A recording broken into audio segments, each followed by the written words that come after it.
پھر کے گلی گلی تباہ ٹھوکریں سب کی کھائیں کیوں، پھر کے گلی گلی تباہ ٹھوکریں سب کی کھائیں کیوں، دل کو جو عقل دے خدا تیری گلی سے جائیں کیوں، رخصت قافلہ کا شور گش سے ہمیں اٹھائے کیوں، سوتے ہیں ان کے سائے میں کوئی ہمیں جگائے کیوں،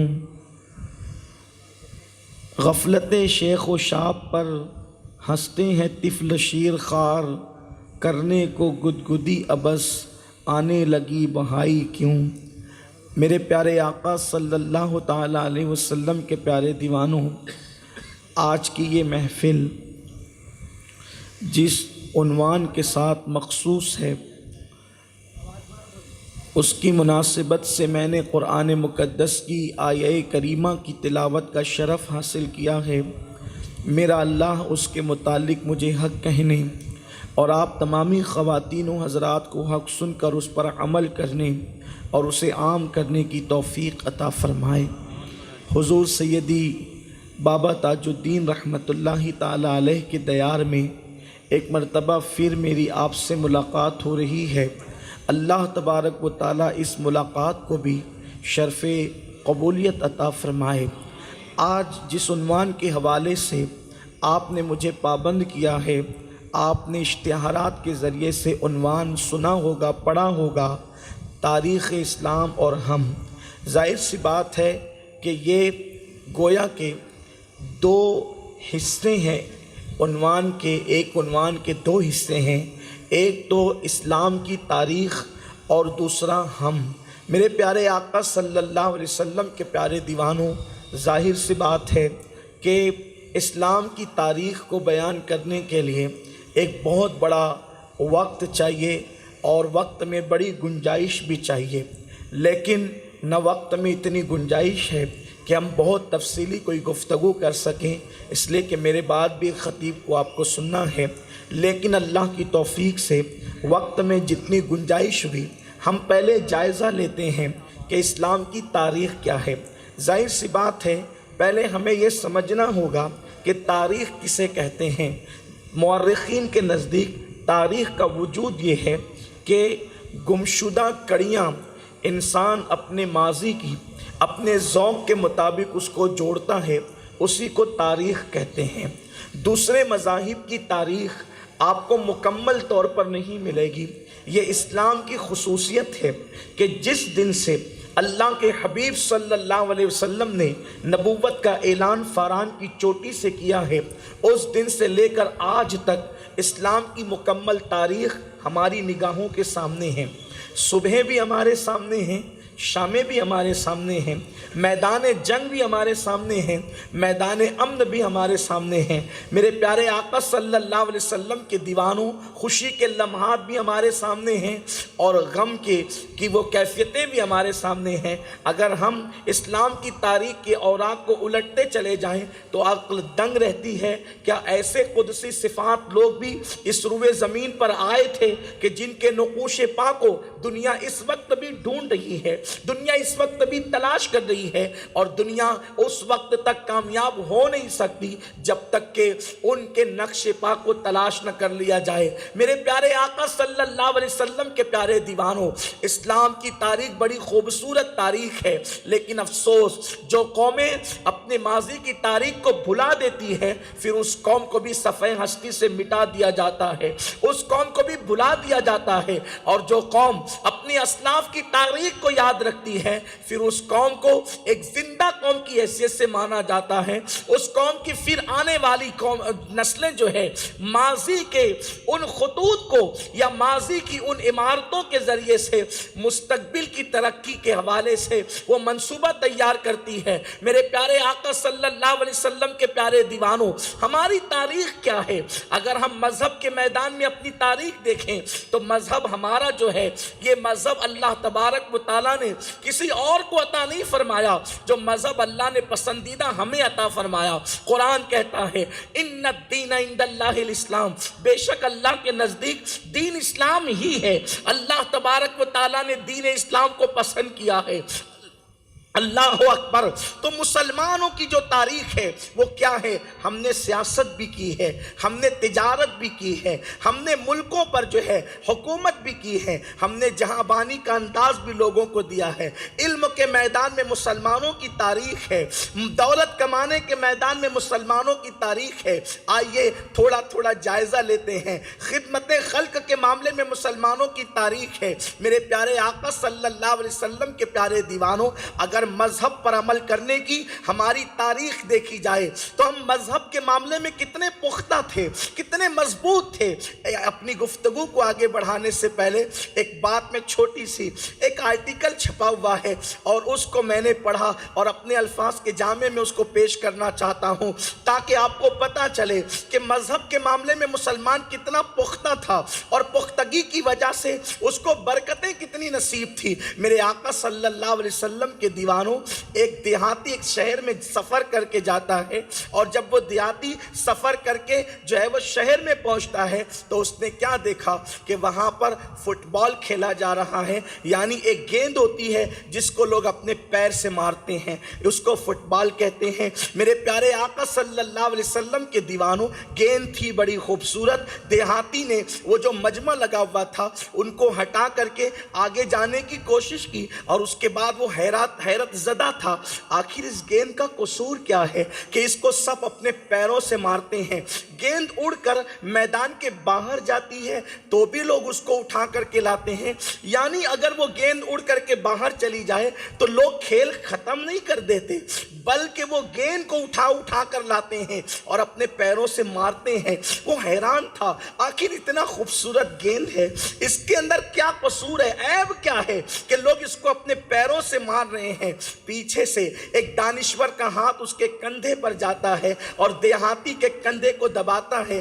دیہاتی مڑ کر کے اس دانشور کو دیکھتا ہے اور دیکھنے کے بعد بڑی معصومیت سے سوال کرتا ہے، یہ بتائیں اس گیند کا قصور کیا ہے جو اس کو بہت پیروں سے مارا جا رہا ہے، اس کو جو ہے وہ پیر مارے جا رہے ہیں، یہ اڑ کر کے باہر جاتا ہے تو بھی لوگ اس کو اٹھا کر کے لاتے ہیں۔ تو اس وقت اس دانشور نے اس کی عقل کے مطابق جواب دیا، اس لیے کہ گفتگو عقلوں کے مطابق ہونی چاہیے۔ میرے پیارے آقا صلی اللہ علیہ وسلم کے دیوانوں، دانشور جواب دیتا ہے، بیٹے تو اس بات پر حیران ہے کہ اس کو آخر مارا کیوں جا رہا ہے، اس کو لاتیں کیوں ماری جا رہی ہے تو بڑا خوبصورت، ہے تو بڑا قیمتی، لیکن اس کے باوجود بھی مارنے کی وجہ کیا ہے؟ میرے پیارے آقا صلی اللہ علیہ وسلم کے پیارے دیوانوں، اس دانشور نے کہا مارنے کی وجہ یہ ہے کہ یہ گیند اوپر سے تو بڑا خوبصورت ہے مگر گیند اندر سے خالی ہے، اس لیے لوگ اس کو پیر مار رہے ہیں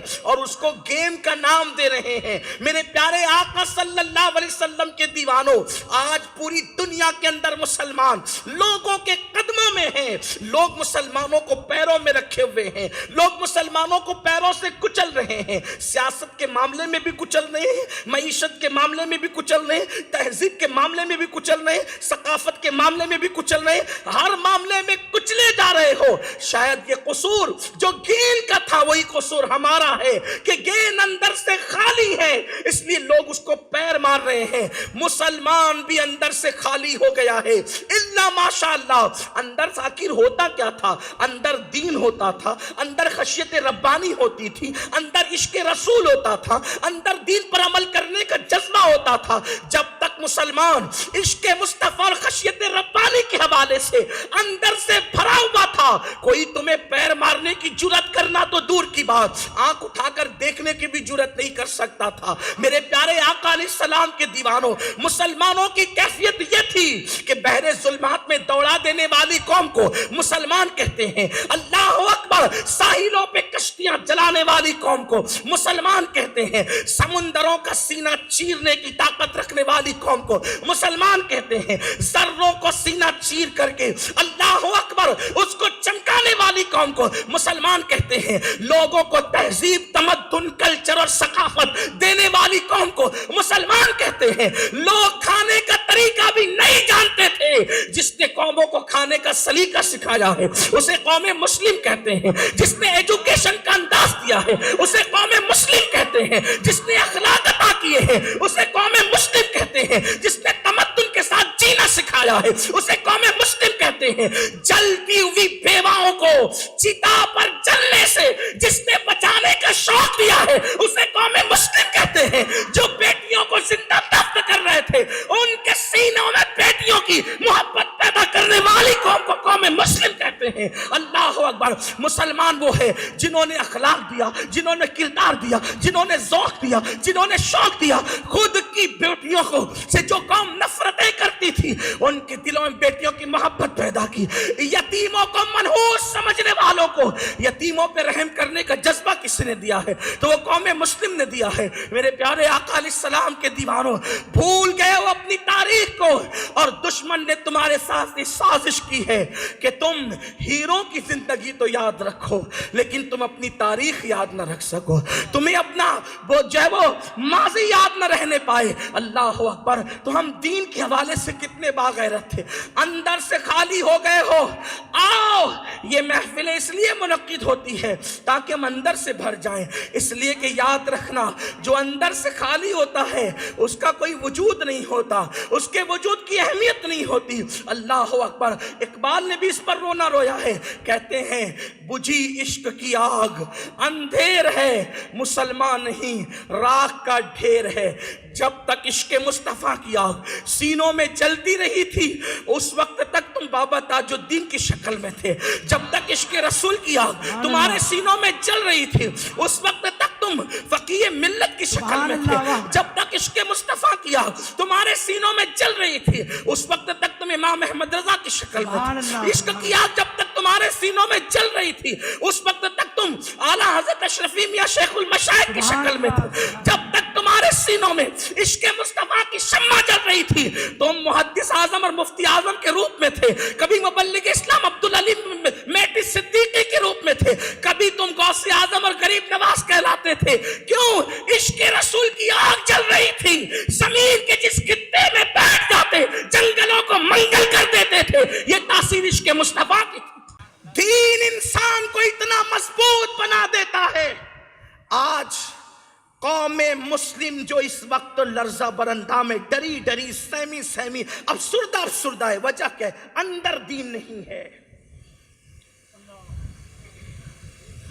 ٹوپیاں پہننے سے صرف کوئی دیندار نہیں ہوتا, چہروں پہ داڑیاں رکھنے سے صرف کوئی دیندار نہیں ہوتا, چند سجود کر لینے سے مسجد میں بھی کوئی صرف دیندار نہیں ہوتا. دین کا تعلق اندر سے ہے, اندر سے. اور یاد رکھنا جب اندر بھرا ہوتا ہے تبھی انقلاب آتا ہے. باہر سے جو انقلاب آئے گا وہ مردہ کر دے گا. پہلی بات تو باہر سے انقلاب آ بھی نہیں سکتا, انقلاب اندر سے آتا ہے. دیکھیں ایک مثال دیتا ہوں, مرغی دیکھیے, مرغی دیکھیے, سب نے دیکھی ہوگی. ہاں تو کہہ دے, دیکھیے تو کہہ دے ہاں. ڈرتے سہمتے کیوں ہے بھائی؟ یہ محفل واعظ ہے, کوئی نفرتوں کا بیان تھوڑی ہو رہا ہے, یہ تو محبتوں کی بات ہو رہی ہے. آپ ڈرے سہمے رہنے کی ضرورت نہیں ہے. یہ وہ محفلیں ہیں جہاں خدا کی رحمتوں کا نزول ہوتا ہے. درود شریف پڑھ لیں آپ. رب صلی وسلم دائما ابدا علی حبیبک خیر الخلق کلہم. توجہ فرمائیں, یہاں رحمتوں کا نزول ہوتا ہے, یہاں مغفرتیں نصیب ہوتی ہے, تقدیریں بدلتی ذکر مصطفیٰ سن کر. تو اللہ اکبر. آپ نے مرغی دیکھی ہے, مرغی چند دنوں تک جب انڈے پر بیٹھتی ہے تو اس وقت اس انڈے کے اندر بچے پیدا ہو جائیں. یہ میرے اللہ کی شان ہے. اگر انڈا برسوں فریج میں رکھا رہے سڑ جائے گا لیکن وہ کبھی چوزا نہیں بن سکتا. لیکن 15-20 دن ایک مرغی کے نیچے رہتا ہے اور وہ مرغی بن جاتا ہے. انڈا مرغی بننے کے لیے مرغی کی صحبت میں رہنا ضروری ہے. ایسے ہی حضور مخدوم اشرف جہانگیر سمنانی فرماتے ہیں مرید انڈے کی طرح ہے اور پیر مرغی کی طرح ہے. جب تک یہ انڈا مرغی کے نیچے نہیں آتا تب تک چوزا نہیں بنتا. ویسے مرید جب تک سچے پیر کی صحبت میں نہیں آتا اس وقت تک اللہ تک نہیں پہنچتا. چھیکے میں رکھا ہوا انڈا گندا تو ہو سکتا ہے مگر چوزا نہیں بن سکتا. برسوں پڑا رہے گا, خراب ہوگا لیکن چوزا نہیں بنے گا. چوزا بننے کے لیے اسے مرغی کے نیچے رہنا ضروری ہے. تو مرغی بس 15-20 دن کے بعد وہ چوزا بن جاتا ہے.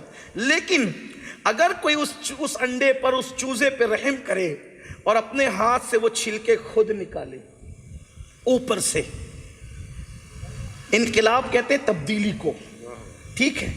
اگر کوئی سوچے کہ اس چوزے پہ میں رحم کروں اور اپنے ہاتھ سے اس انڈے کے اس کھول کو توڑ دوں، کیونکہ چوزا کمزور ہے، ابھی تو اس کی عمر 1 سیکنڈ کی بھی نہیں، وہ تو اندر ہے، ابھی اس کی کوئی عمر بھی نہیں ہے، میں اس پر رحم کروں گا اور اوپر سے میں اس کے انڈے کو توڑ دوں گا. سچ کہنا مرغی پالنے والوں، اگر نہیں پالا ہے تو پال کے دیکھ لینا، لیکن جو ماہرین ہیں مرغیوں کے اور اس علم کے، ان علوم کے، ان سے پوچھو، اگر وہ اپنے ہاتھ سے انڈا توڑے گا تو اندر کا چوزا زندہ نہیں رہے گا بلکہ مر جائے گا. کیوں؟ اس لیے کہ انقلاب جو اوپر سے آتا ہے وہ موت لاتا ہے. لیکن اب کوئی انسان اس چوزے پہ رحم نہ کرے، اس کی مدد نہ کرے، چوزا اندر ہی سے چونچ اٹھا کر کے اسے توڑنے کی کوشش کرتا رہے. کہاں وہ نازک چوزا جس نے ابھی ایک سانس بھی نہیں لی لیکن اندر سے وہ طاقت لگا رہا ہے، تو آخر انڈے کا وہ مضبوط کھول اس کے 2 ٹکڑے ہو جاتے ہیں اور پھر اس وہ اندھیرا ختم ہوتا ہے اور دنیا کا سویرا چوزا دیکھتا ہے، نئی زندگی پاتا ہے، حیات نو پاتا ہے، بلا تمثیل. اوپر کا انقلاب ہلاک کر دیتا ہے، اندر کا انقلاب حیات نو عطا کرتا ہے. اندر اپنا دین سے آباد کر لو، وہ انقلاب آئے گا کہ دنیا کی کوئی قوم تمہارے سامنے ٹک نہیں سکتی.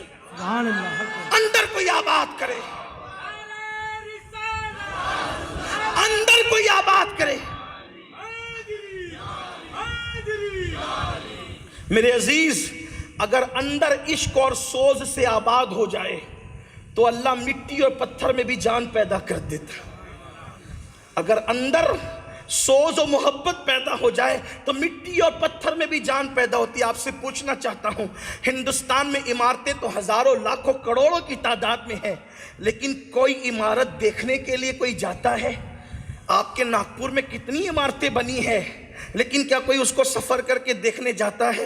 مگر ایک عمارت ایسی ہے ہندوستان میں جسے تاج محل کہتے ہیں، اس کے لیے لوگ انگلستان سے بھی سفر کر کے آتے ہیں، یورپ کے ملکوں سے سفر کر کے آتے ہیں صرف اس کو دیکھنے کے لیے. میں پوچھتا ہوں اس کی خصوصیت کیا ہے؟ خصوصیت بہت ساری ہے، لیکن بڑی خصوصیت میری نگاہ میں یہ ہے کہ وہ عمارت بنی ہے صرف سوز و محبت کی بنیاد پر. نادان اگر اپنے جیسے کسی انسان کی محبت و سوز میں عمارت بن جائے تو وہ عمارت میں اتنی کشش اور جان پیدا ہو جاتی ہے کہ وہ انگلستان والوں کو بھی کھینچ رہی ہے، وہ یورپ والوں کو بھی کھینچ رہی ہے، وہ ہندوستان کے لوگوں کو بھی کھینچ رہی ہے. محبت کے اندر سوچو، جب بیوی کی محبت میں یہ کشش ہے تو اللہ کے محبوب کی محبت میں کشش کا عالم کیا ہے؟ سبحان اللہ، سبحان اللہ. بات یہ ہے کہ ہم نے اپنے اندرون کو آباد نہیں کیا ہے، ہم نے صرف، بڑی معذرت کے ساتھ جو ہے، میری بات کا کوئی غلط مفہوم مت لینا ناگپور والوں، میرے بات کا مفہوم مخالف مراد مت لینا، ہم نے ٹوپیوں پہ توجہ دی ہے. ٹوپیاں خوبصورت ہو جائے، داڑھیوں کی تراش خراش خوبصورت ہو جائے، جبے اور کرتے خوبصورت ہو جائے. نادان، یہ چیزیں کبھی انقلابی نہیں ہوتی. اپنا دل خوبصورت بنا جس میں سوز بھی ہو، جس میں عشق بھی ہو، جس میں درد بھی ہو، جس میں آہو فغا بھی ہو، جس میں آہ سحرگائی کا جذبہ بھی ہو. میرے پیارے آقا علیہ السلام کے دیوانوں، جب تک اندرون آباد نہیں ہوگا اس وقت تک انقلاب نہیں آئے گا. ہم نے باہر سے بڑی محنتیں کی ہے، جسے سب دیکھتے ہیں اسے سجا لیا، جسے رب دیکھتا ہے اسے سجانے کی کوشش نہیں کی. اسی لیے تو آج ایک بھائی دوسرے بھائی کا قاتل ہے، ایک پڑوسی دوسرے پڑوسی کا دشمن ہے، ایک انسان دوسرے انسان کا دشمن ہے.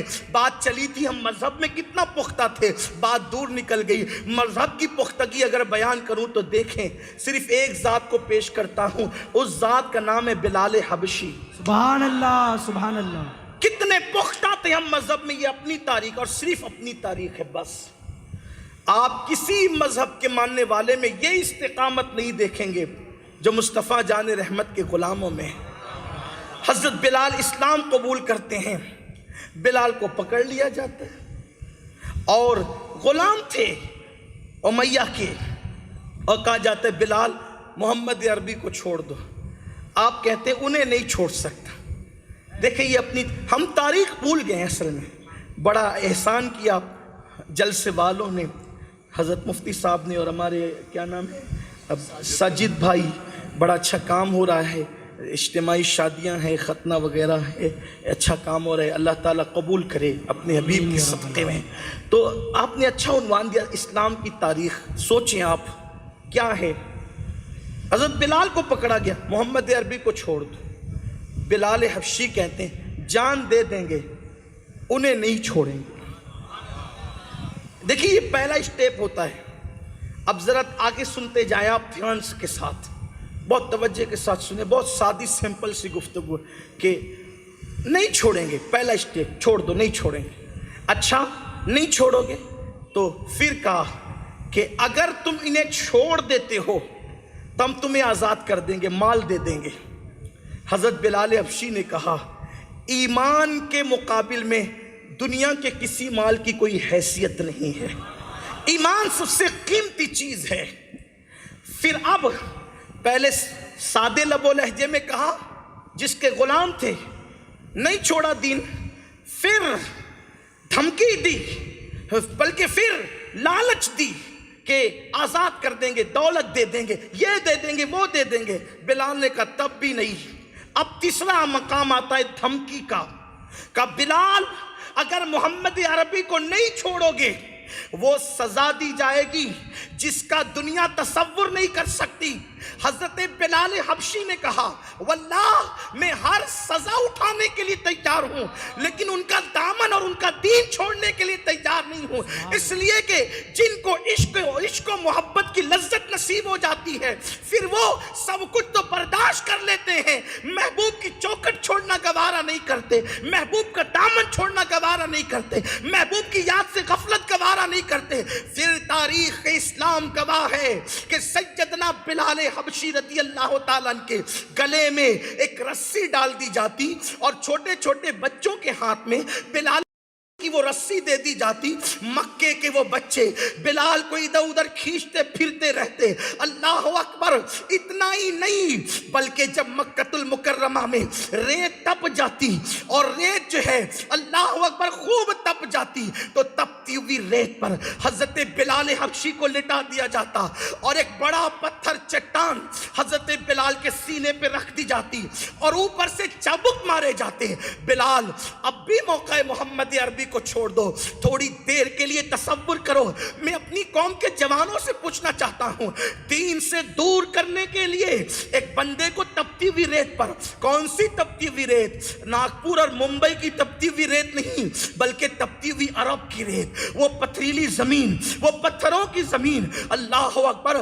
جہاں آج بھی گرمی جب شباب پر ہوتی ہے تو انسان گھر کے باہر نہیں نکل سکتا، گرمی کی شدت اور تمازت یہ ہوتی ہے. لیکن اللہ اکبر، آج سے 1450 سال پہلے کی وہ تپش، وہ حرارت و گرمی، اور اس تپتی ہوئی ریت پر کپڑے اتار کر، کرتا اتار کر بلال کو تپتی ہوئی ریت پہ رکھا جاتا اور بلال کروٹ نہ لے سکے. حضرت بلال حبشی کے سینے پہ پتھر رکھا جاتا اور مطالبہ کیا تھا؟ صرف ایک، دین چھوڑ دو، محمد عربی کو چھوڑ دو. حضرت بلال حبشی کہتے احد احد احد، اللہ ایک ہے، اللہ ایک ہے، اللہ ایک ہے. دامن مصطفیٰ کو نہیں چھوڑوں گا، میرے ٹکڑے ٹکڑے کر دیے جائیں، میں دامن رسالت نہیں چھوڑ سکتا. اب میں آپ سے پوچھنا چاہتا ہوں، یہ تو تاریخ اسلام ہے، یہ تو تاریخ اسلام ہے. اب ہم بلال کے سینے پہ پتھر رکھ کر، بلال کو تپتی ہوئی ریت پہ لٹا کر، بلال حبشی کو کوڑے مار کے دین اور محمد عربی سے دور کرنے کی کوشش کی گئی. بلال نے سارے صدمے سہے لیکن دامن رسالت نہیں چھوڑا. اور ہم، کیا ہمیں بھی ریت پہ لٹایا جاتا ہے؟ کیا ہمارے سینوں پہ بھی پتھر رکھے جاتے ہیں؟ پھر ہم دین سے دور کیوں ہو گئے؟ مسجدوں سے دور کیوں ہو گئے؟ فجر کی نماز نرم نرم قدوں پر نیند پہ قربان کیوں کرنے لگے؟ کیا تمہیں بھی پتھر ہیں؟ تمہارے سینوں پہ بھی پتھر رکھے جاتے ہیں؟ کیوں جھوٹ بول کر دین سے دور ہو رہے ہو؟ کیا جھوٹ بولنے کے لیے تمہیں کوئی مجبور کرتا ہے؟ تمہارے وجود پہ کوڑے مارے جاتے ہیں. اللہ اکبر. کل نماز پڑھنے والوں کو سزا دی جاتی تھی، اگر آج ہندوستان جیسے ملک میں نماز پڑھے تو ہندوستان کے برادران وطن بھی عزت کی نگاہ سے دیکھتے ہیں. اللہ اکبر. وہ دین پہ عمل کر کے سزا پاتے تھے پھر بھی دین چھوڑنے کے لیے تیار نہیں تھے, اور یہاں دین پہ عمل کر کے عزت مل رہی ہے پھر بھی دین پر عمل کرنا نہیں چاہتے. کہاں دین چھوڑ رہے ہیں؟ گانوں کی دہلیز پر دین کا سودا کر رہے ہیں, گانوں کی دہلیز پہ دین کا سودا کر رہے ہیں, دولت کی دہلیز پہ دین کا سودا کر رہے ہیں. آج دیکھ لو, چند روپے کسی مسلمان کو دے کر, تھوڑے سے پیسے کسی کو دے کے دیکھ لو, پھر دیکھو کتنا ایماندار اور دیانتدار ہے. جبکہ اللہ کے رسول علیہ السلام نے فرمایا الا لا ایمان لمن لا امانت لہ, او کما قال صلی اللہ علیہ وسلم, آگاہ ہو جاؤ جس کے پاس امانت نہیں ہے, یعنی جو امین نہیں ہے, جو امانت کا خیال نہیں کرتا, حضور فرماتے اس کا ایمان نہیں ہے. اپنی تاریخ کیا تھی؟ اپنی تاریخ کیا تھی؟ بلال حبشی کو ریت پر لٹا کر, بلکہ کبھی انگاروں پہ لٹا کر دین سے دور کیا جا رہا تھا, دین سے دور ہونے کے لیے تیار نہ تھے. اور آج ہم نے شراب کی چوکھٹ پر ایمان کا سودا کرنے کی کوشش کی ہے. مسلمانوں کے 16 17 سال کے بچے نشے کے اندر ڈوب گئے ہیں. دنیا آپ سے پیار نہیں کرتی ہے, آپ کو گناہوں کے دلدل میں اتنا ڈبا دینا چاہتی ہے کہ صبح کہاں ہو رہی ہے اور شام کہاں ہو رہی ہے تم اس کا ادراک نہ کر سکو. جوؤں کے اڈوں پر الگ الگ جوئے, کل تک جوئے کھیلنے کے لیے باضابطہ طور پر لوگ کلبوں میں جا رہے تھے, اب اسمارٹ موبائل کے اندر اس جوئے کے اتنے آپشنز آ گئے ہیں کہ اسکول میں بیٹھے ہوئے بچے, ایک بیٹھا ہوا ہے 10ویں کلاس میں, ایک بیٹھا ہوا ہے 12ویں کلاس میں, ایک D.Ed کا لیکچر سن رہا ہے اور بیٹھ کر کے وہ جوا موبائل پر کھیل رہے ہیں. کیوں؟ کیا محبت ہے تم سے؟ تھوڑا سا آپ سوچ لیں. واللہ میں کوئی خطیب نہیں, خطابت کا کے جوہر دکھانے نہیں, صرف اپنے دل کا درد پیش کرنے آیا ہوں. تو تمہارے ٹیلنٹ کے دشمن ہیں, وہ جانتے ہیں جس دن تم تعلیم کے میدان میں قدم رکھو گے کوئی ٹک نہیں سکے گا تمہارے سامنے, اس لیے وہ تمہارے بچوں کو پڑھنے نہیں دینا چاہتے اور وہ گیم میں مبتلا کرنا چاہتے ہیں. میں بڑی معذرت کے ساتھ یہ بات کہنا چاہتا ہوں, دنیا بھر میں سب سے زیادہ اگر کسی کے بچے گیم کھیلتے ہیں وہ صرف مسلمانوں کے بچے ہیں. کس دھن میں ہو تم؟ بچہ تھوڑا سا روتا ہے, ہم نے موبائل اس کو ہاتھ میں اٹھا کر کے دے دیا. ماں کا بھی یہی حال ہے, باپ کا بھی یہی حال ہے. بچہ رو رہا ہے, لو بیٹا. بچہ ضد کر رہا ہے, لو بیٹا. کل تک بچے روتے تھے تو ماں باپ چاکلیٹ دیتے تھے, اب بچے روتے تو موبائل دیتے. کل مٹھائی دیتے تھے, آج زہر دے رہے ہو. اگر اپنے بچوں کے لیے تمہارے دلوں میں محبت ہے اور اپنے بچوں کے مستقبل سے محبت, بچوں کے دل تو کورے کاغذ کی طرح ہوتے ہیں. اگر تم نے ان کے ہاتھ میں موبائل دیا, آج وہ کارٹون کا گیم کھیلے گا, کل PUBG کھیلے گا, کوئی اور گیم کھیلے گا. موت واقع ہو رہی ہے, پاگل پن کے کیسز بڑھتے جا رہے ہیں. یہ گیم کی نحوست ہے اور یہ سب کچھ اس لیے ہو رہا ہے, انہیں پتا ہے, دنیا کو پتا ہے تمہارے پاس کوئی سنجیدگی نہیں ہے اولاد کو لے کر, تمہارے پاس اولاد کو لے کر کوئی سنجیدگی نہیں ہے. باپ دن بھر کماتا ہے, شام کو گھر آتا ہے, یا تو ٹی وی کا منہ پکڑ کے بیٹھ جاتا ہے یا تو دوستوں کے ساتھ گھومنے چلا جاتا ہے, اور وہ اس وقت گھر آتا ہے جب اس کے بچے سو رہے ہوتے ہیں, اور وہ اس وقت گھر سے چلا جاتا ہے جب اس کے بچے سو رہے ہوتے ہیں, یا وہ اس وقت اٹھتا ہے سو کر کے جب اس کے بچے اسکول جا چکے ہوں. یہ ہماری زندگی ہے. بچے قوم کا مستقبل ہے, بچے ہمارا مستقبل ہے, روشن مستقبل ہے. جو قومیں اپنے بچوں کی صحیح تربیت کرتی ہے اس قوم کے بچے پوری قوم کو عروج اور ترقی پر لے جاتے ہیں, اور جو قوم اپنے بچوں کو صرف کھلانے پلانے کی حد تک رکھتی ہے وہ قوم کے بچے قوم کے لیے آر بن جاتے ہیں. آپ سے پوچھنا چاہتا ہوں, عقیدت اپنی جگہ ہے لیکن آئیے تھوڑی سی حقیقت بھی دیکھیں. کیا آپ نے کسی ماں کا ایسا بیٹا بھی دیکھا ہے کہ جو نیزے پر شہادت کے بعد قرآن سناتا ہے؟ سبحان اللہ سبحان اللہ. آپ نے کسی ماں کا، آپ تاریخ بتائیں نا، آپ تاریخ بتائیں. دوست و دشمن سب اس میں متفق ہے کہ ایک ذات نے نیزے پہ قرآن سنایا، کٹے ہوئے سر نے نیزے پہ قرآن سنایا.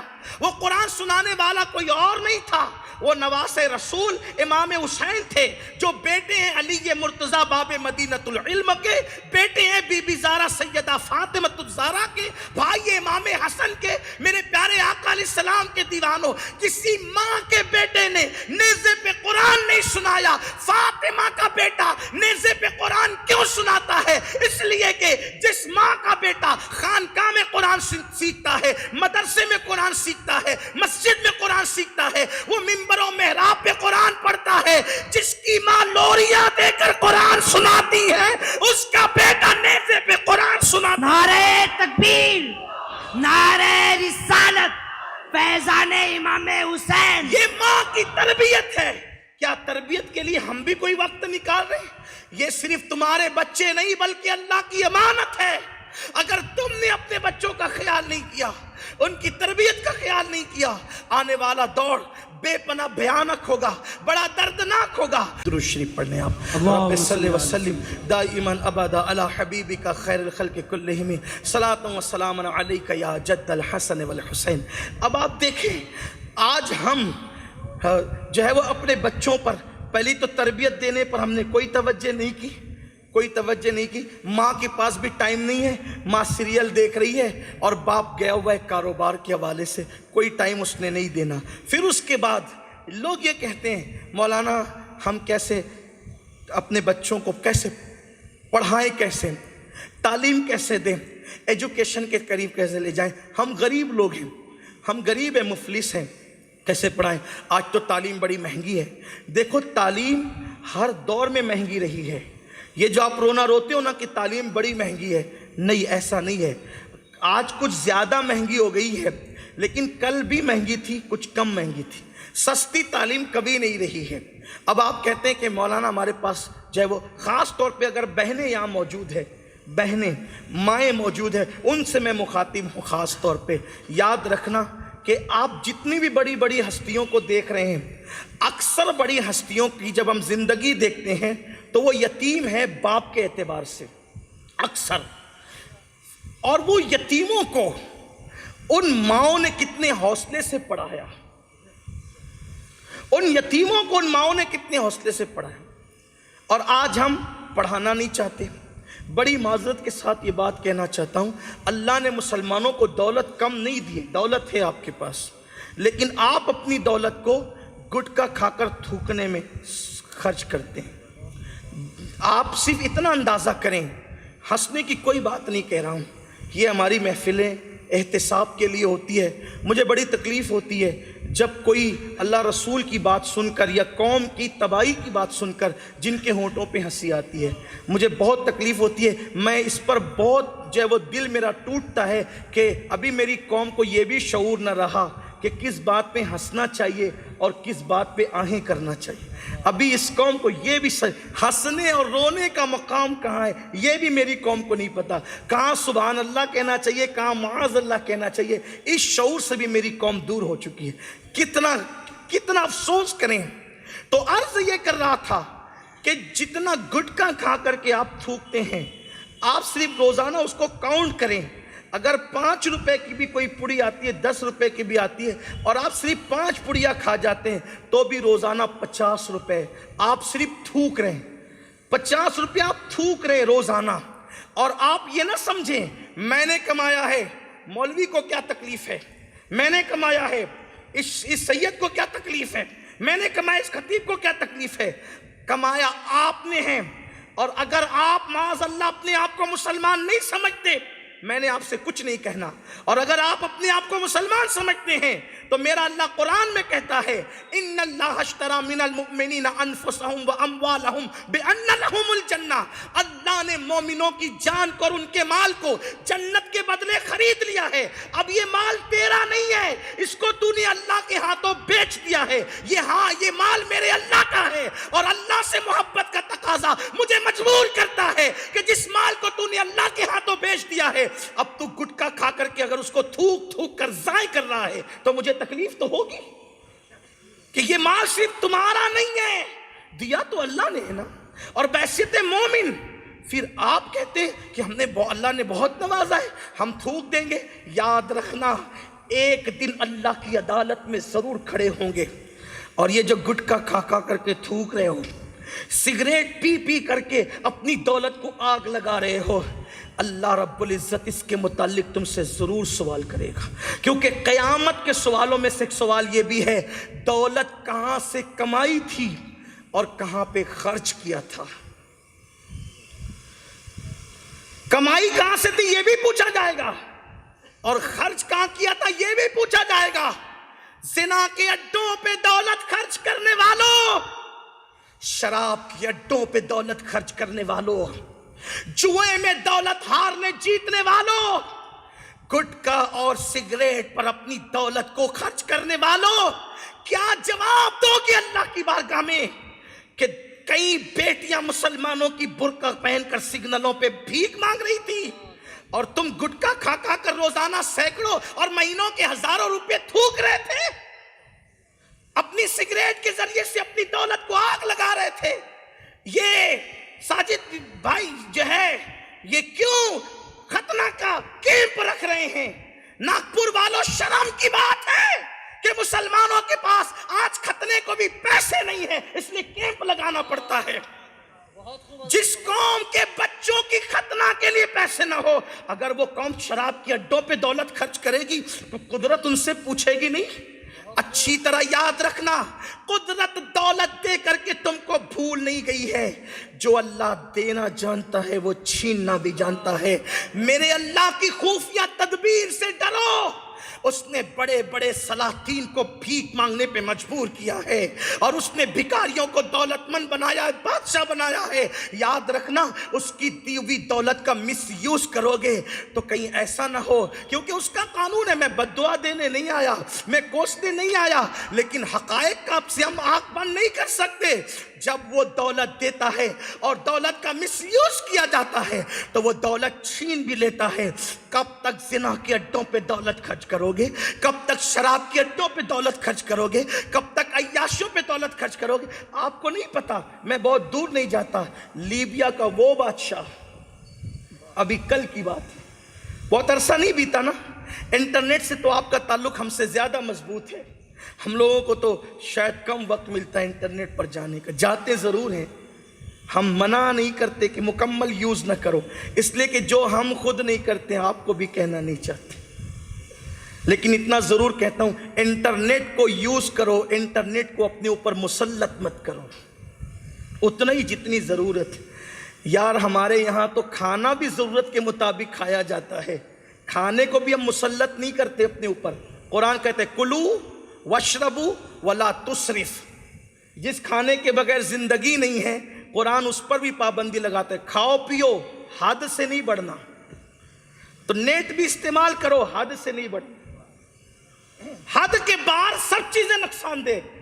یار جب محبت کے بارے میں قید کر دیا گیا کہ محبت بھی کرو گے تو اتنی ہی جتنی حد ہے، جب ہمارے یہاں محبت، اور وہ بھی کون سی محبت جس سے محبت ایمان کی جان ہے، وہ بھی حد میں ہے، حد پار نہیں کر سکتا۔ جب محبت حد میں ہے تو انٹرنیٹ بے حد کیوں ہو رہا ہے، فضول خرچی بے حد کیوں ہو رہی ہے؟ تو یہ لیبیا کا جو شہزادہ تھا، بادشاہ تھا، حال یہ تھا کہ اس نے باضابطہ طور پر جو عطر وہ استعمال کرتا تھا، اس عطر کے لیے اس نے الگ الگ کمپنیاں بنا رکھی تھی، اس کمپنی کا عطر اکیلا وہی یوز کرتا تھا، اس کے سوا کوئی نہیں کر سکتا تھا۔ ٹھیک، برطانیہ کے راستوں میں کوئی جو ہے وہ اپنی گاڑی کو جو رفتار انہوں نے متعین کیا ہے اس سے زیادہ وہ دوڑا نہیں سکتا تھا، لیکن یہ شخص وہ ہے جس نے برطانیہ کا قانون توڑا ہے، جس کا حال یہ تھا کہ بش جیسے لوگ اور برطانیہ کے ٹونی بلیئر جیسے لوگ اس کے دوست تھے، ان کی بیویوں کے ساتھ اس کے ہاتھ ملانے کے معاملات تھے، یہ سب کچھ تھا۔ ایک مرتبہ جو لباس پہن کے اتار دیا دوبارہ نہیں پہنتا تھا۔ آپ کہیں گے یہ کہیں اور بھی تھا، لیکن دونوں میں فرق ہے۔ یہ ازراہ تکبر اور مس یوز تھا دولت کا۔ غوث پاک بھی پہن کے اتار دیتے تھے، لیکن غوث پاک کا شوق نہیں تھا، نیا اس لیے پہنتے تھے کہ میں پہن کر کے بہانے سے اس کو پرانا کر دوں گا ایک دن کا، اور دوسرے دن یہ میری وجہ سے قیمتی لباس کسی غریب کو پہننے کو مل جائے گا۔ حکمت یہ تھی اس میں، دونوں میں فرق ہے، دونوں میں فرق ہے۔ تو یہ لیبیا کے شہزادے کا حال تھا۔ آپ جانتے ہیں اس کی زندگی کا اینڈ کیسے ہوا؟ دیکھ لیجئے انٹرنیٹ پر، ایک چھوٹے سے کمرے میں آخری دن اس کو گزارنے پڑے، اور کس طرح گزارے اس نے؟ وہیں پر وہ پاخانہ بھی کرتا تھا، وہیں پیشاب بھی کرتا تھا، وہیں سوتا بھی تھا۔ جب وہ گرفتار کیا گیا ہے تو اس کے وجود پر جو ہے ایک موٹا کپڑا تھا اور موٹا جبہ تھا، اور اس سے پاخانے کی بدبو آ رہی تھی، کیونکہ وہ وہیں اس کو سونا پڑتا تھا۔ یہ اس کی زندگی کا اینڈ ہے۔ 1450 سال 900 سال 1000 سال پہلے کے واقعات نہیں بیان کر رہا ہوں، یہ کل کی بات ہے، انٹرنیٹ پر موجود ہے۔ مطلب کیا؟ اللہ کی دی ہوئی دولت کا غلط استعمال کرو، یا تم کرو یا تمہاری بیویاں کرے یا تمہارے بچے کرے، قدرت دولت چھین لے گی۔ برکت کب دے گی؟ لَإِن شَكَرْتُمْ لَأَزِيدَنَّكُمْ۔ اللہ کی نعمت پہ جب تم شکر کرو گے، اور شکر کیا ہے؟ صرف الحمدللہ کہنا شکر نہیں ہے، شکر کے 3 درجے ہیں، زبان سے، عمل سے، دل سے۔ زبان الحمدللہ کہے، دل شاکر رہے، اور کردار اللہ کے ساتھ بے وفائی نہ کرے، اللہ کی نعمتوں کے ساتھ غداری نہ کرے۔ اس نے نعمت جہاں خرچ کرنے کا حکم دیا ہے وہیں پر نعمت کو خرچ کرے، دولت کو خرچ کرے، زندگی کو خرچ کرے۔ یہ ہے کردار کے ذریعے سے شکر۔ اب بتاؤ، زبان تو الحمدللہ کہتی ہے، دل کہتا نہیں، پتہ نہیں، لیکن کردار تو الحمدللہ نہیں کہہ رہا ہے۔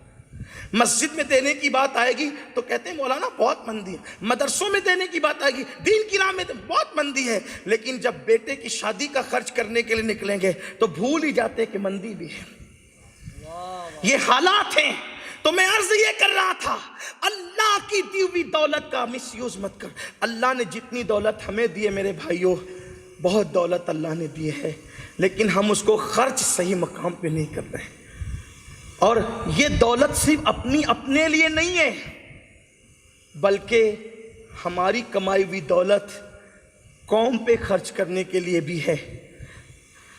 آپ اپنے بچوں کی تعلیم کا سوچو تو دوسروں کی بچوں کے بھی تعلیم کا سوچو۔ ایجوکیشن پہ بہت توجہ دینے کی ضرورت ہے۔ تو میں یہ کہنے چلا تھا کہ اکثر بڑے بزرگان دین آپ دیکھیں گے کہ یتیم تھے باپ کے اعتبار سے، ان کی مائیں بڑی غریب تھی، پڑھایا کتنا؟ دیکھو سرکار غوث العظم دستگیر کی امی جب غوث پاک 18 سال کی عمر میں آئے، کہا امی مجھے جیلان میں میری تعلیم مکمل نہیں ہو سکتی، مجھے پڑھنے کے لیے جانا ہے بغداد۔ وہ ماں نے روکا نہیں، بلکہ پیسے دیے، اور بعد میں بھی پیسے دیتی رہی، بھجواتی رہی۔ تاریخ میں ملتا ہے، تذکرہ ملتا ہے، بھجواتی رہی پیسے، اور کہا کہ بیٹا تیری ہماری ملاقات اب انشاءاللہ میدان محشر میں ہوگی۔ اور کتنا پڑھایا بیوہ ہونے کے باوجود، کہ سرکار غوث پاک کے دور میں ان سے بڑا کوئی عالم آپ کو نظر نہیں۔ سبحان اللہ، سبحان اللہ۔ حضرت محبوب الہی کو دیکھ لیں، محبوب الہی کی امی چرخہ کاٹتی تھی، چرخہ، اور چرخہ چلا کر کے آپ کی تعلیم کا انتظام کرتی تھی۔ حتیٰ کہ جب دستار بندی کا ٹائم آیا تو استاد نے کہا محمد احمد بیٹے دستار کے لیے کپڑے کا انتظام کرو، خرید کر کے لاؤ۔ یہ گھر آتے کہا امی دستار بندی ہونے والی ہے، کپڑے کا انتظام کرنا ہے جو سر پہ بزرگان دین باندھیں گے۔ کہا بیٹے اپنے پاس پیسہ نہیں ہے، استاد سے کچھ دن کی مہلت لے لے، تیری دستار میں اپنے ہاتھوں سے بناؤں گی۔ اس غربت کے ماحول میں بھی ماؤں نے پڑھایا۔ صابر پاک کی امی کو دیکھ لیں، اسی طریقے سے مثال ملتی ہے۔ ہم کہتے ہیں غریب ہے غریب ہے، یہ سب ڈنڈورا مت پیٹو۔ آپ 3 ٹائم کھانے کی بجائے 1 ٹائم کھاؤ اور اپنے بچوں کو پڑھاؤ۔ 1 ٹائم کھانے کی بجائے آدھی روٹی کھاؤ، اپنے بچوں کو پڑھاؤ، اپنے بچوں کو ٹائم دو۔ اور ایک بات یاد رکھنا، یہ بہت بڑا حادثہ ہے۔ بچے جب بچے ہوتے ہیں تو ان کے لیے سب کچھ ماں باپ ہوتے ہیں، وہ ہمیشہ چپکتے ہیں ماں باپ ہی سے، آپ نے دیکھا ہوگا۔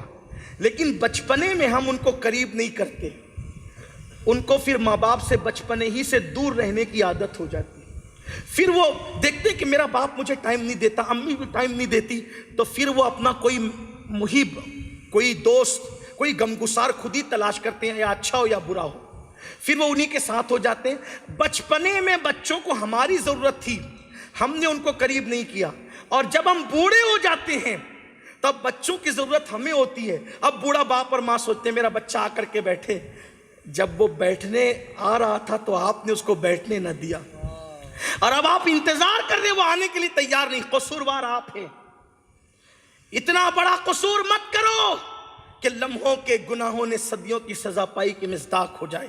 اپنے بچوں کو ٹائم دو۔ تو ٹیلنٹ، ہمارے بچوں کا جو ٹیلنٹ ہے نا، اس سے بڑی تکلیف ہے اگیار کو، اس لیے الگ گیم ہمارے درمیان، نشاور چیزیں ہمارے درمیان، ماں باپ سے بغاوتوں کی سیریل ہمارے درمیان۔ آئیے تو یہ حادثہ ہمارے ساتھ ہے۔ دوسری چیز دیکھو، ہم کس طریقے سے خدمت خلق کے معاملے میں ہماری تاریخ کیا تھی، خدمت خلق کے معاملے میں ہماری تاریخ کیا تھی، اسلامی تاریخ۔ بس ایک دو باتیں، ایک باتیں لیں گے اور آگے بڑھیں گے۔ مجھے پتہ ہے عنوان بڑا وسیع ہے، ٹائم اتنا وسیع نہیں ہے، لیکن اللہ برکت دے، میں بات جلدی آگے بڑھوں۔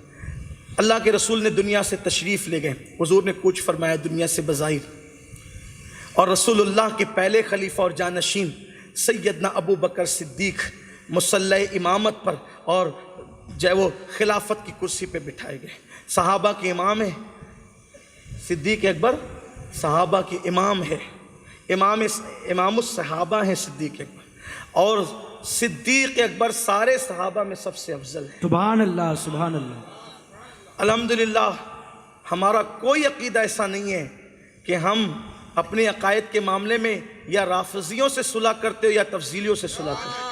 ہمارا عقیدہ وہی ہے جو ہمارے بزرگوں کا عقیدہ ہے۔ ہم صدیق اکبر کو صحابہ کا امام مانتے ہیں، اور مولا کائنات بھی مانتے ہیں۔ مولا علی فرماتے ہیں جس کو رسول اللہ نے ہمارے دین کے لیے پسند کر لیا، یعنی مصلی پہ کھڑا کیا، ہم نے اس کو اپنی دنیا کے لیے پسند کیا۔ سبحان اللہ۔ صحابہ کے امام ہے، صدیق اکبر ہے، پھر فاروق اعظم ہے، پھر عثمان غنی ہے۔ حضور علیہ الصلوۃ والتسلیم کی خلافت الگ ترتیب ہے، اور چوتھے خلیفہ مومنوں کے مولا مشکل کشا علی مرتضیٰ ہیں۔ سبحان اللہ، سبحان اللہ۔ ہمارے یہاں ایک ترتیب ہے۔ ہم اسی طرح فرشتوں میں بھی جو ہے وہ افضلیت کے قائل ہیں۔ رسول ملائکہ سارے فرشتوں میں افضل ہے، اور رسول ملائکہ کو غیر رسول مخلوق پر فضیلت حاصل ہے۔ فرشتوں کی توہین کو ہم کفر سمجھتے ہیں، کی توہین کو ہم کفر سمجھتے ہیں۔ کسی فرشتے کی ادنا سی توہین نہیں کی جا سکتی، یہ ہمارا مسلک ہے۔ کیوں؟ اس لیے کہ جبریل کوئی معمولی ذات نہیں ہے، جبریل وحی لانے والا فرشتہ ہے، اور ان کی تعظیم ہم پہ لازم ہے۔ اور میرے امام نے مگر جبریل کی شان بیان کرتے ہوئے یوں بھی کہا ہے کہ تیرے در کا دربان، سبحان اللہ، تیرے در کا درباں ہے جبریل اعظم، تیرا مدح خواہ ہر رسول و ولی۔ سبحان اللہ، حق ہے، حق ہے۔ بہرحال فرشتوں کی تعظیم ہم پر لازم ہے، صحابہ کی تعظیم لازم ہے، اور انبیاء کی تعظیم لازم ہے، اور ہمارا پورا مذہب و مسلک ہی تعظیم سے بھرپور ہے۔ بے شک حق ہے۔ جب تعظیم کریں گے تو تعظیم والے بنیں گے۔ بہرحال تو بات دور نکل گئی، تو عرض کر رہا تھا کہ صدیق اکبر خلیفہ ہوئے، کاموں کی فہرست بنی، یہ اس کو دیں گے، یہ اس کو دیں گے، یہ اس کو دیں گے، یہ اس کو دیں گے۔ ایک کام تھا کہ حضور کے ظاہری دور میں ایک بڑھیا ہے جس کا کوئی ہے نہیں، اس کے گھر کا کام کاج بھی کسی نہ کسی نے کرنا ہے، اس کی جگہ صدیق اکبر نے خالی چھوڑ دی، اس پر کسی کا نام نہیں لکھا۔ اب ہر شخص سوچنے لگا کہ یہاں کسی کا نام نہیں ہے تو یہ کام میں ہی کر لوں گا، اور ہمارا حال یہ ہے کہ ذمہ داری دو بھی تو لوگ نہیں کرتے، اور وہاں حال یہ ہے ہر شخص سوچتا ہے کہ میں کر لوں گا، کیونکہ وہ نیکی میں آگے بڑھنا چاہتے تھے، وہ چاہتے تھے کہ ایک ایک نیکی کی ضرورت ہوگی قیامت کے دن۔ بہرحال فاروق اعظم نے پوری طبیعت بنائی کہ میں جاؤں گا اور یہ کام میں نے کرنا ہے۔ عشاء کی نماز کے بعد، عشاء کی نماز ہو گئی، نماز عشاء پڑھنے کے بعد اپنے اپنے گھروں کو لوگ چلے گئے۔ فجر کی نماز کے لیے آئے، فجر کی نماز پڑھی۔ نماز فجر پڑھنے کے بعد سیدنا فاروق اعظم گئے تو دیکھا کہ اس بڑھیا کے گھر میں سب صاف صفائی ہو چکی ہے، ساری چیزیں ترتیب سے لگی ہوئی ہے۔ سوچا اتنی صبح کے کون کام کر گیا۔ دوسرے دن تھوڑا اور پہلے گئے، پھر بھی کام ہو چکا تھا۔ اس دن اور پہلے گئے، اور بھی کام ہو چکا تھا۔ ایک دن عشاء پڑھ کر کے چلے گئے تو کیا دیکھا کہ جب رات کچھ گزری تو کسی نے اپنے چہرے پر جو ہے وہ چہرہ چھپا رکھا ہے۔ لوگ یہاں گناہ کرتے وقت چہرے چھپاتے ہیں، میرے نبی کے یاروں کی شان تو دیکھو، سبحان اللہ، نیکیوں میں کتنا اخلاص تھا کہ نیکی کرتے وقت چہرے چھپائے جا رہے تھے۔ یہاں تو حال یہ ہے اگر کونسلر بھی بیچارہ یا کارپوریٹر بھی جمعہ کی نماز کہیں پڑھتا ہے تو اس کی تمنا ہوتی ہے کہ واٹس ایپ پر آ جائے کہ میں نے بھی جمعہ کی نماز پڑھی ہے۔ یہ حالت ہے، قوم کا حال یہ ہے، اور وہاں نیکیاں اللہ اکبر چھپائی جا رہی ہیں۔ میں سمجھتا ہوں کہ لوگ چھوٹے چھوٹے کام کرتے ہیں اور بڑی بڑی تصویریں چھپواتے ہیں۔ لوگوں اللہ کے لیے بھی تو کچھ کرو، صلہ اللہ سے لینا ہے، اور تشہیر کرتے پھرتے ہیں۔ اللہ کے لیے بھی تو کچھ کرنا سیکھو، اور یاد رکھنا جو کام اللہ کے لیے ہوتا ہے پھر وہ ضائع نہیں ہوتا، اس کی خوشبو باقی رہتی ہے، اور جو کام اللہ کے لیے نہیں ہوتا پھر اس کا کوئی صلہ بھی نہیں ہوتا۔ قیامت کے دن قدرت کہے گی جس کے لیے کیا تھا جا اسی سے صلہ مانگ لے۔ تو سیدنا فاروق اعظم بیٹھے تو کیا دیکھا کہ کوئی چہرے پہ نقاب ڈال کر آتا ہے، اندر گھستا ہے، کام کر کے جب دبے پاؤں نکلنے لگتا ہے، فاروق اعظم نے دامن پکڑ لیا۔ محترم ذرا ہمیں بھی تو پتا چلے کہ یہ پراسرار خادم بڑھیا کا کون ہے۔ جب چہرے سے نقاب ہٹا تو وہ کوئی اور نہیں، میرے نبی کا یار غار صدیق اکبر تھا۔ سبحان اللہ، سبحان اللہ، حق ہے۔ یہ اپنی تاریخ ہے، یہ اپنی تاریخ ہے اسلام کی کہ ایک بے سہارا بڑھیا کی خدمت کے لیے اتنے قدم اٹھ رہے ہیں، اور آج اپنا حال یہ ہو گیا ہے ماں بوڑھی ہو جائے تو اس کی خدمت کے لیے اپنے پاس ٹائم نہیں۔ ہماری تاریخ یہ تھی، وہ بڑھیا عورت کا نام بھی نہیں ملتا تاریخ میں، لیکن وقت کا صدیق اکبر، وقت کے فاروق اعظم اس کی خدمت کے لیے دوڑے دوڑے جا رہے ہیں۔ اور یہاں ماں باپ بوڑھے ہو جائیں تو لوگ کہتے ہیں مولانا دعا کرو اللہ جلدی سے میرے باپ کو اٹھا لے۔ یہ آج ہمارا حال، کتنی فکر گندی ہو گئی ہے۔ کس کو اٹھانے کی بات کر رہا ہے میرے عزیز؟ وہ جو تیرے لیے بے لوز دعا کرتا ہے، اور اس کی دعا کے برابر پھر کسی کی دعا اس وقت نہیں ہے۔ پیر صاحب کی دعا کی لالچ کرنے والوں، سید صاحب کی دعا کی لالچ کرنے والوں، بڑے سے بڑا پیر دعا کرے، ناگپور والوں پھر کہتا ہوں برا نہیں ماننا، اس لیے کہ حق تلخ ہوتا ہے۔ بڑے سے بڑا پیر آپ کے لیے دعا کرے، اللہ پر کوئی لازم نہیں ہے کہ وہ آپ کے پیر کی دعا آپ کے حق میں ضرور قبول کرے، وہ چاہے تو قبول کرے چاہے تو رد کرے، لیکن تیرے ماں باپ کی دعا تیرے حق میں ایسی ہے۔ میرے نبی نے فرمایا دعا والدہ لولدہ کا دعائی لکم، فرمایا کہ تمہارے باپ کی دعا تمہارے حق میں ایسی ہے جیسے مجھ محمد کی دعا۔ سبحان اللہ، سبحان اللہ۔ کون سی دعا؟ اسی دعا کے لیے اعلیٰ حضرت کہتے ہیں عنایت کا جوڑا، اجابت کا صحرا، دلہن بن کے نکلی دعائے محمد، اجابت نے جھک کر گلے سے لگایا، بڑی ناز سے جب دعائے محمد کا دعائی لکم فرمایا کہ جیسی میری دعا تمہارے لیے ہے ویسے تمہارے باپ کی دعا بھی تمہارے حق میں ایسے ہی ہے۔ اللہ اکبر، یعنی حضور امت کے لیے دعا کریں تو امت کے حق میں میرے نبی کی دعا رد نہیں ہوتی، اور باپ دعا کرے تو باپ کی دعا اولاد کے حق میں رد نہیں کی۔ سبحان اللہ، حق ہے۔ ان سے دعا لینے کی بجائے کتنی دعاؤں کے پیچھے جا رہے ہو، اصل چھوڑ کر ہم رسومات کے چکر میں بہت پڑے ہوئے ہیں۔ ذرا سا رسومات سے نکلو، رسومات کے خول سے نکلو۔ ارے جس نے اویس قرنی کو وہ منزل عطا کی ہے کہ اللہ کے رسول نے فاروق اعظم اور مولا علی سے کہا تھا کہ اویس سے کہنا کہ میری امت کے لیے دعا کرے۔ جانے دعا جس کو دعا کا حکم دے رہا ہے۔ پوچھا گیا تھا یا رسول اللہ یہ اویس کی کیا خاصیت ہے کہ اس سے دعا کروائی جا رہی امت امت کے لیے، فرمایا میرے عشق میں ماں کا وفادار ہو گیا ہے، قدرت نے یہ منصب عطا کر دیا ہے۔ سبحان اللہ سبحان اللہ۔ بوڑھے ماں باپ کو بیوی کے کہنے پہ ڈانٹا جاتا ہے، بچوں کے مطالبات تو پورے ہوتے ہیں۔ چھوٹے سے بچے نے کہہ دیا ابو آتے آتے یہ لے کر آنا، تو 50 بار سوچتے میرے بیٹے نے کہا ہے، باپ نے بھی کہا تھا ذرا اس کا بھی کوئی خیال ہے، ماں نے بھی کہا تھا ذرا اس کا بھی خیال ہے۔ اصل تاریخ بھولے ہونا، اس لیے یہ سب ٹینشن ہے۔ چلیے اب بات اختتام کی طرف پہنچاتے، بہت وسیع عنوان ہے۔ ایک طالب علم ہونے کے حیثیت سے کہتا ہوں، اگر آپ کے تھکن کا احساس نہیں ہوتا تو گھنٹوں بولا جاتا، لیکن آپ سے زیادہ تھکن کے احساس سے زیادہ مجھے اپنی بات کے خطیب کا احساس ہے۔ آئیے، اپنی تاریخ کیا ہے؟ دیکھو آج اپنی پہچان کیا ہے؟ ایک بائک والا دوسرے بائک والا سے ٹکرائے نا، غلطی اپنی ہوگی، پھر بھی ماں بہن نکالیں گے، دکھتا نہیں تجھے، اندھا ہو گیا، یہ ہو گیا، یہ ہے۔ یعنی جھگڑالو مطلب مسلمان، جس کو دیکھ کر کے یعنی کہ لوگوں پریشان ہو جائیں۔ اگر کسی کو پہچاننا ہونا، جھگڑالو مطلب مسلمان، بھویں چڑھی ہوئی مطلب مسلمان، اللہ ماشاءاللہ، اپنی غلطی پہ دوسرے کو دوشی ٹھہرانے والا مسلمان، بے مروتی کا اظہار کرنے والا مسلمان، یہ سب چیزیں ہیں نا۔ آؤ اپنی تاریخ کیا ہے؟ روم پر اسلامی حکومت کا خاتمہ کر دیا گیا۔ ایک وقت تھا روم پر اسلامی حکومت تھی، اور یہ کارنامہ انجام دیا تھا جانشین دوم میرے رسول کے دوسرے جانشین سیدنا فاروق اعظم نے۔ روم فتح ہوا تھا آپ کے دور خلافت میں، روم سے اسلامی حکومت ختم کر دی گئی۔ بڑی تعداد تھی، لاکھوں کی تعداد تھی مسلمانوں کی روم کی زمین پر۔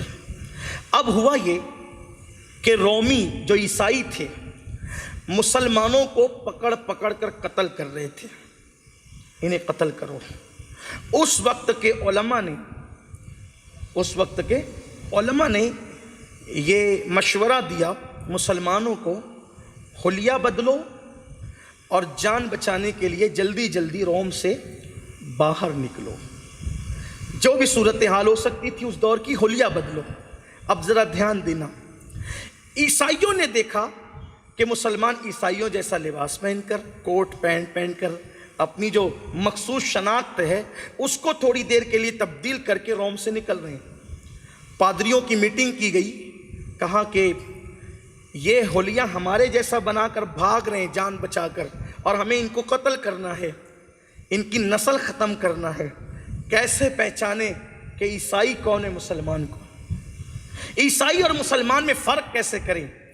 تو ایک بہت بڑا جو ان کا پادری تھا، اس پادری نے مشورہ دیا، ایک کام کرو، ایک بندے کے ہاتھ اور پیر کاٹ کر اس کو تڑپتا ہوا دروازے پہ چھوڑ دو، اور اس سے کہنا کہ وہ ہر جانے والے کو کہے پانی پلاؤ، پانی پلاؤ، پانی پلاؤ۔ جو لوگ گزر جائیں گے وہ مسلمان نہیں ہوں گے، جو رک جائے گا وہ مسلمان ہوگا۔ اپنی پہچان کیا تھی میرے عزیز؟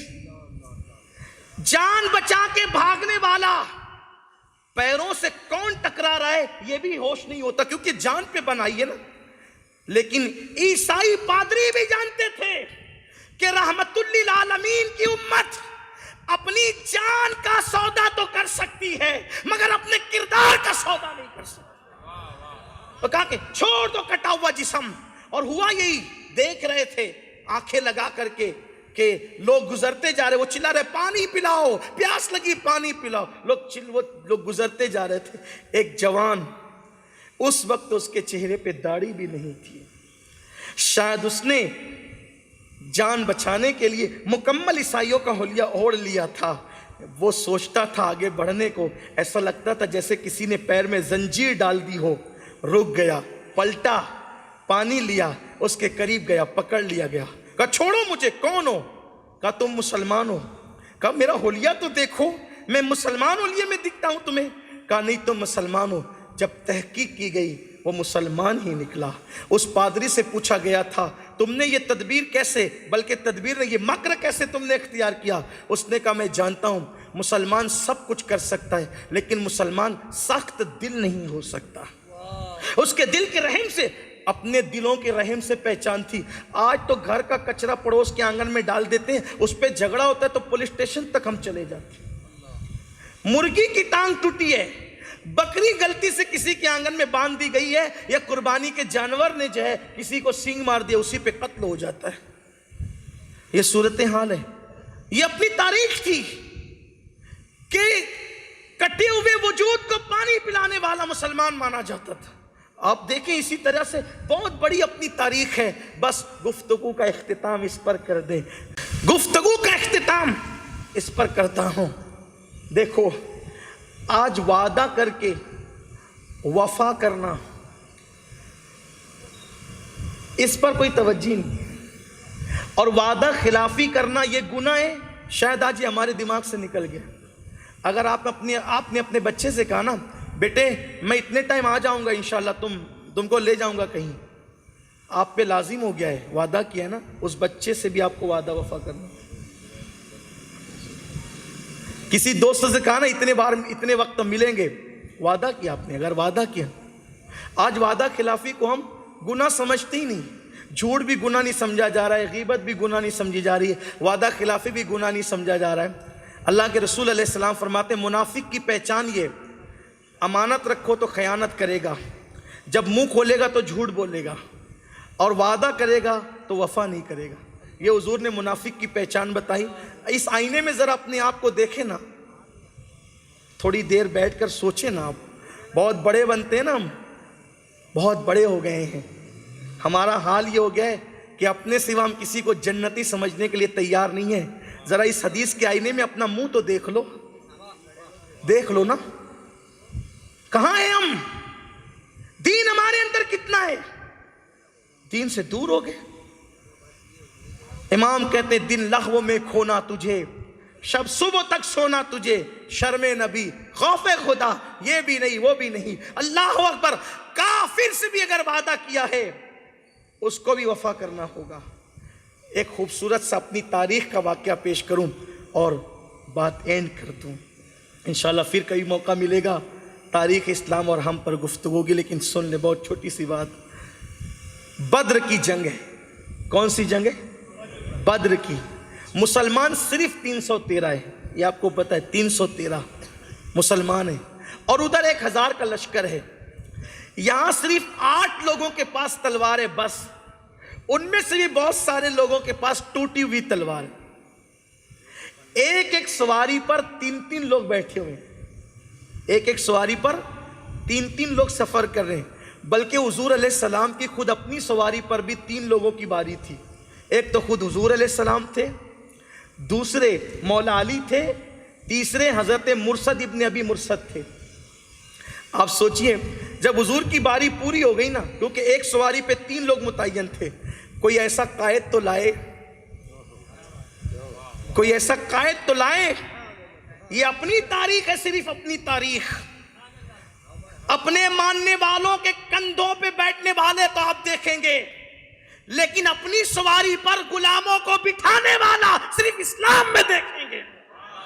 یہ فاروق اعظم کے دل میں جو جذبہ پیدا ہوا نا کہ بیت المقدس جاتے وقت اپنی سواری پہ اپنے غلام کو بٹھائے، وہ یوں ہی پیدا نہیں ہوا تھا، بدر کے موقع پہ مصطفیٰ جان رحمت کو دیکھا تھا، اس کے بعد یہ جذبہ پیدا ہوا۔ حضور کی اپنی سواری ہے، اس پہ بھی 3 لوگوں کی باری ہے، ایک خود حضور ہیں، دوسرے مولا علی ہیں، تیسرے حضرت مرثد ہیں۔ حضور پہلے چلے، باری مکمل ہو گئی، حضور اتر گئے صلی اللہ علیہ وآلہ وسلم۔ سرکار نے کہا تم دونوں میں سے کوئی ایک چڑھ جاؤ۔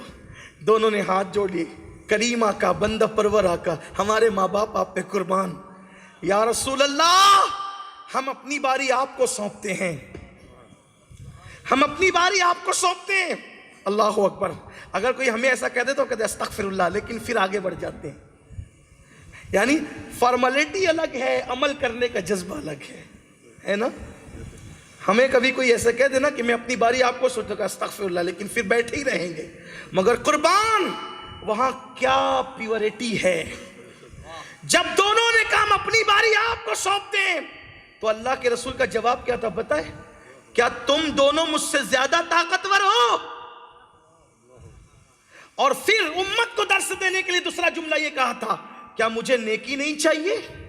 حالانکہ قربان انہیں دیکھنے والا صحابی بن جاتا ایمان کی حالت، لیکن امت کے درس کے لیے کہا تھا کیا مجھے نیکی نہیں چاہیے، اور کیا تم دونوں مجھ سے زیادہ طاقتور ہو؟ اور پھر دونوں کو اصرار کر کے باری مقرر کی، اور دنیا دیکھ رہی تھی نبیوں کا امام نیچے چل رہا ہے اور غلاموں کو اپنی سواری پر بٹھائے ہوئے ہیں۔ بدر کی بات آئی تو میں نے کہا یہ اپنی تاریخ ہے میرے بھائی۔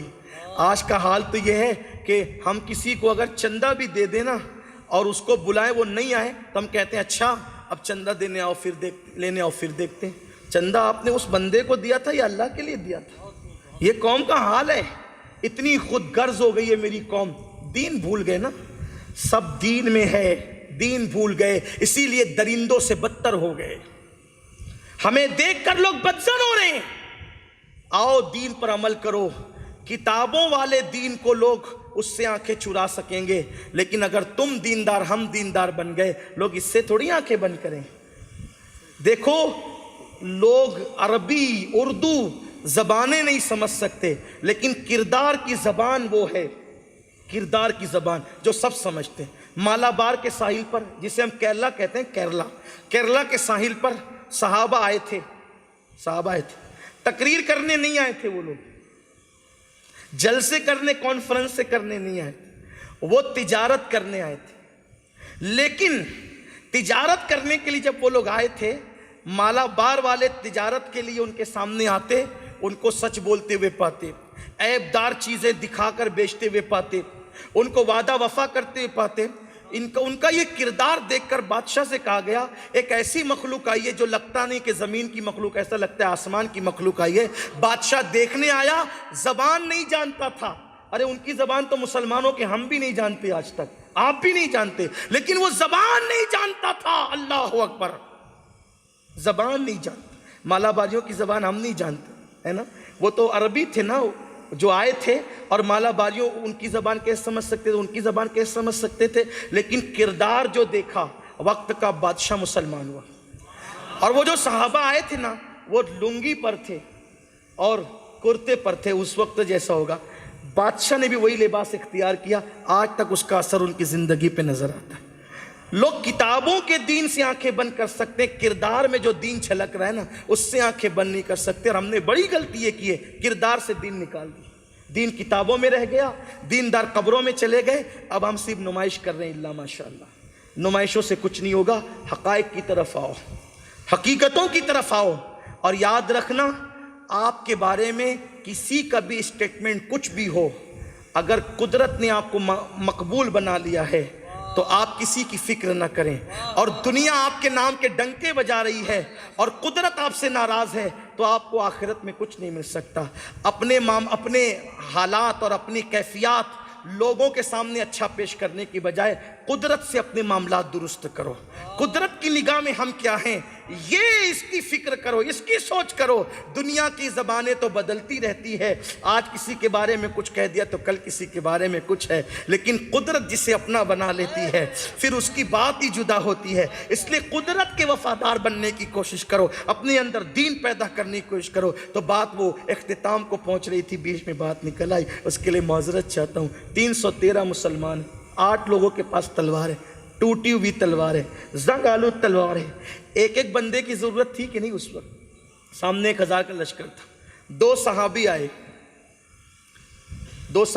یعنی 313 میں اب اضافہ ہونے والا ہے، 315 ہونے والے ہیں، 2 آ گئے۔ بہت ضرورت تھی۔ حضور علیہ السلام پوری رات دعا کر رہے تھے، اے اللہ کیا تو نے مجھ سے وعدہ نہ کیا تھا کہ تو مدد کرے گا؟ مولا اپنا وعدہ پورا کر دے۔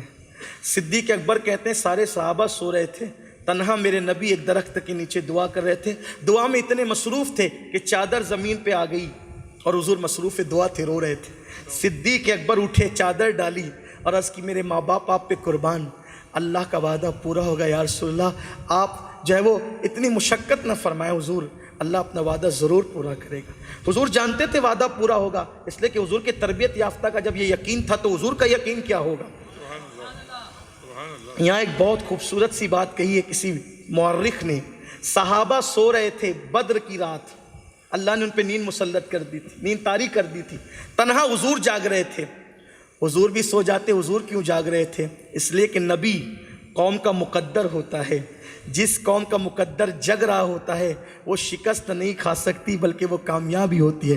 نبی جگ کر سونے والوں کو کہہ رہے تھے گویا کہ تمہارا مقدر جگ رہا ہے۔ سنیو، ہم بھی مقدر والے ہیں، اس لیے کہ ہمارے نبی رات رات بھر جگ کر گویا بتا رہے ہیں اے میرے غلاموں، میں تمہارا مقدر ہوں، میں جگ رہا ہوں۔ اور جس کا مقدر جگتا ہے وہ قوم رسوا نہیں ہوتی۔ لیکن کوئی نبی کے قریب تو آئے، تو دو بندے آئے سرکار سے، انہوں نے کہا آقا ہم آ رہے تھے، ہمیں لوگوں نے پکڑ لیا، قریش نے پکڑ لیا اور کہا کہاں جا رہے ہو؟ ہم نے کہا بدر میں۔ تو کہا ہم تمہیں قتل کر دیں گے کیونکہ تم محمد عربی کا ساتھ دینے جا رہے ہو۔ انہوں نے کہا ہم جائیں گے تو وعدہ کرتے ہیں تمہارے خلاف نہیں لڑیں گے، ہم صرف بیٹھ کر تماشا دیکھیں گے۔ اس لیے کہ جنگ تھی نا، سوچا کہ یہ کہہ کے جان چھڑا لو، وہاں جائیں گے حضور کے ساتھ مل کر دشمن سے لڑیں گے۔ لیکن جب صحابہ نے، دو صحابیوں نے یہ کہا کہ ہم وعدہ کرتے ہیں کہ حضور کے ساتھ مل کر تمہاری قوم سے نہیں لڑیں گے ہم، بلکہ ہم وہاں جا کر صرف بیٹھ جائیں گے، سرکار نے فرمایا افراد کی ضرورت تو بہت ہے مگر چونکہ تم نے وعدہ کر لیا ہے کافر سے، اس لیے اب تمہیں بیٹھے ہی رہنا ہوگا، میں تمہیں کافروں سے جنگ کرنے کی اجازت نہیں دیتا۔ ہماری تاریخ گواہ ہے وہاں 313 ہی نے لڑا، ان دونوں کو شامل نہیں کیا گیا، اس لیے کہ وہ کافروں سے وعدہ کر چکے تھے، کافر کے ساتھ بھی کیا ہوا وعدہ وفا کیا گیا۔ سنیو ذرا سوچو تو اس تاریخ کے آئینے میں ہم کہاں ہیں؟ ہمارا حال کیا ہے؟ آئیے اس پر عمل کریں، تاریخ پڑھیں، اس پر عمل کریں۔ اور یہ محنت اس سرزمین پر جن علماء نے کی ہے، ان علماء کے سرخیل کو فقیہ ملت مفتی عبدالرشید رحمۃ اللہ علیہ کی، سبحان اللہ سبحان اللہ، فقیہ اعظم مفتی عبدالرشید رحمۃ اللہ علیہ کے نام نامی اسم گرامی سے انہیں جانا اور پہچانا جاتا ہے۔ ناگپور کو تاج پور جنہوں نے بنایا ہے،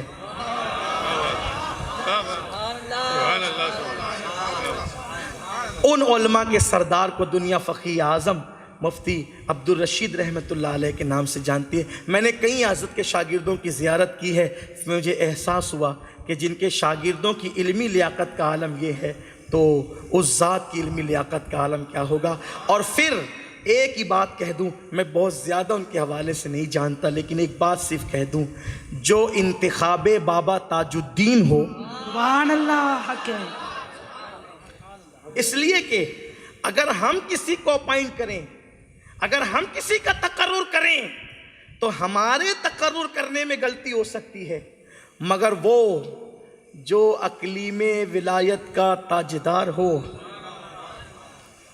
اس کی اپنی طبیعت میں کیسے غلطی ہو سکتی ہے؟